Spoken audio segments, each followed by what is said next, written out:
మన భీమ్గల్ మండలంలోని బెజ్జోరా సిద్దపల్లి రెండు ఆమ్లెట్ విలేజ్ జీపీకి ఈ రెండు విలేజ్లకు సంబంధించి ఒకటే వాగు ఉంటుంది, కప్పల వాగు అనేది. దాని గురించి ప్రతిరోజు ప్రతినిత్యం ఒక చర్చగా జరుగుతుంది భీమ్గల్ మండలంలో. అదేమిటంటే ఇక్కడ నుంచి ఇసుక మాఫియా జరుగుతుంది అనే విషయం జరుగుతుంది.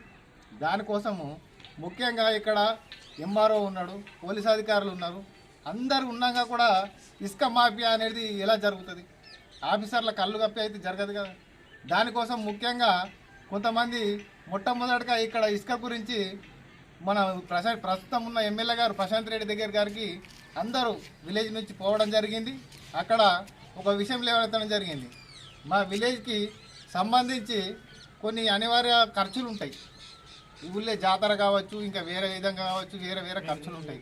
దానికోసం దానికి నిమిత్తంగా మా రెండు విలేజ్లకు కొంతమందికి ఇప్పుడు వేబిల్తో ఇసుక తీసుకపోవాలా. వాస్తవంగా అది అలా కాకుండా కొంచెం మా ఊరు అవసరాల కోసము ప్రతినిత్యం మాకు సపరేట్గా ఉసుక తీసుకొచ్చుకోవాలంటే మాకు ఇబ్బంది అవుతుంది, వేబిల్ దేవాలంటే ఇబ్బంది అవుతుందని చెప్పేసి దాని నిమిత్తమే ఈ ఉసుక కొట్టుకోమని చెప్పేసి పర్మిషన్ అడగడం జరిగింది ప్రశాంత్ రెడ్డి గారిని.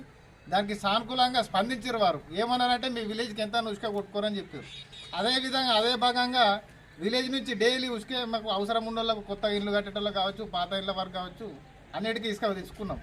దాని విషయమై ఈరోజు మళ్ళా దాన్ని పక్కకు పెట్టేసి ఇసుక మాఫియా జరుగుతుంది అని చెప్పుకుంటా ఈ రెండు విలేజ్లను వారు పూర్తిగా బదనాం చేస్తున్నారు. అది ఏ విధంగా అంటే మొత్తం తెలంగాణ వ్యాప్తంగా ఒక చర్చనీయ అంశంగా చూసే విధంగా దాన్ని ప్రకటన చేస్తున్నారు ప్రశాంత్ రెడ్డి గారు. ఎందుకు చేస్తున్నారు? మీకు కింద అధికారులు ఉన్నారు, మీరు స్థానికంగా ఇక్కడ మా ప్రస్తుత ఎమ్మెల్యేగా ఉండి కూడా మీరు ఈ విధమైనటువంటి ప్రకటనలు చేస్తే ప్రజలు తర్వాత అందరూ ఇబ్బంది పడాల్సి వస్తుంది, ఆఫీసర్లు కూడా. దీని గురించి మీరు కొంచెం ఆలోచించి అది ఏమన్నా సమస్య ఉంటే మీరే పక్కగా నిలబడి మా విలేజ్లోకి వచ్చి అది ఏమున్నది సమస్య అనేది చెప్పి ఆఫీసర్లతో మీరు క్లియర్ చేయాలి. దాన్ని వదిలేసి ప్రతిరోజు ప్రతినిత్యం ఒక ప్రెస్ మీట్ పెట్టడము, దాని గురించి న్యూస్లు రాయడము ఇది సరైనది కాదు. ఎందుకంటే ప్రజలందరికీ ఇబ్బంది జరుగుతున్నది. ఇలా మీరు చేసే విధానం బట్టి తెల్లారి ఒక అతనికి ఇల్లు కట్టుకోవాలంటే కూడా మాకు ఇబ్బంది. దానికి మీరు ఒక చట్టం తీసుకెళ్ళర్రి, ఒక సిస్టమ్ తెర్రి, ఆఫీసర్లతో కూర్చుని చర్చించుర్రి. అంతేగాని దాన్ని వదిలేసి ఏదో డైలీ ఒక న్యూస్ పెట్టుకుంటా ఊరును బదనం చేసే విషయం మాత్రం మేము అందరం కూడా ఖండిస్తున్నాం. గ్రామాల తరఫున ఖండిస్తున్నాం. మేము ఎందుకు ఖండిస్తున్నాం అంటే ఇది ఒక తప్పుడు విషయం అయిపోతున్నది.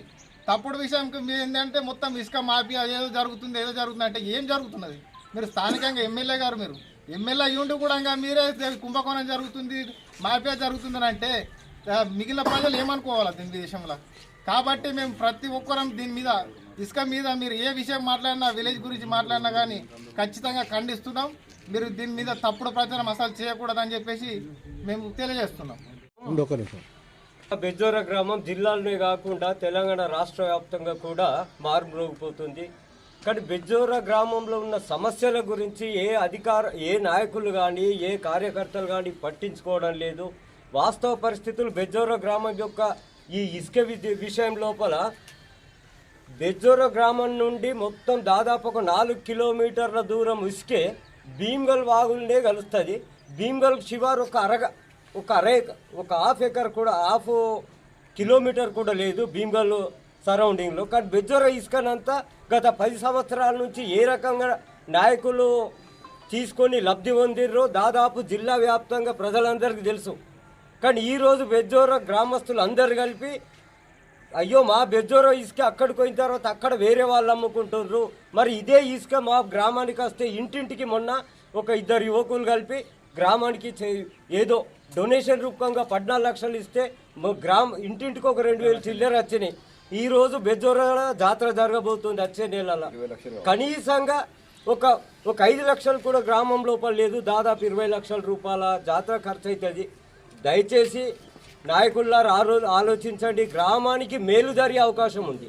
మరి ఈరోజు బీఆర్ఎస్ నాయకులు కూడా చాలా ప్రతిరోజు పేపర్లు నిలబడుతుంది. వాస్తవ పరిస్థితులు అర్థం చేసుకోండి బీఆర్ఎస్ నాయకులారా.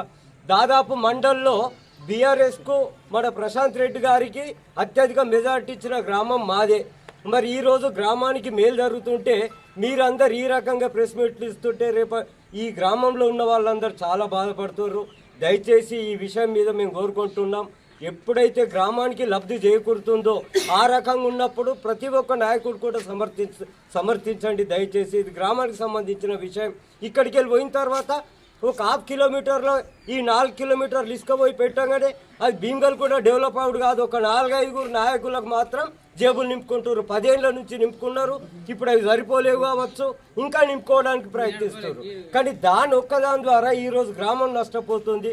దీని విషయంలో మళ్ళీ ఆలోచించుకొని దయచేసి మా గ్రామానికి జరగబోయేటువంటి లాభం ఏదైతే ఉందో మేము ఉట్టికి ఎవరికేం విడిసపెడతలేము. దాని ద్వారా కొద్ది గొప్ప గ్రామానికి డబ్బు వస్తుంది. ఆ డబ్బు ద్వారా మాకు ఇతర అవసరాలు, గ్రామానికి ఉన్న ఖర్చులన్నిటి వెళ్ళిపోతున్నాయి. మా గ్రామానికి ఇది తప్పితే వేరేదేం లేదు. 10 సంవత్సరాల నుంచి నష్టపోయినాం. దయచేసి ఇక నుంచి కూడా నష్టపోకుండా మా గ్రామాన్ని కాపాడవలసిందిగా మేము బీఆర్ఎస్ నాయకులను మరీ చేతులెత్తి మొక్కుకుంటున్నాం.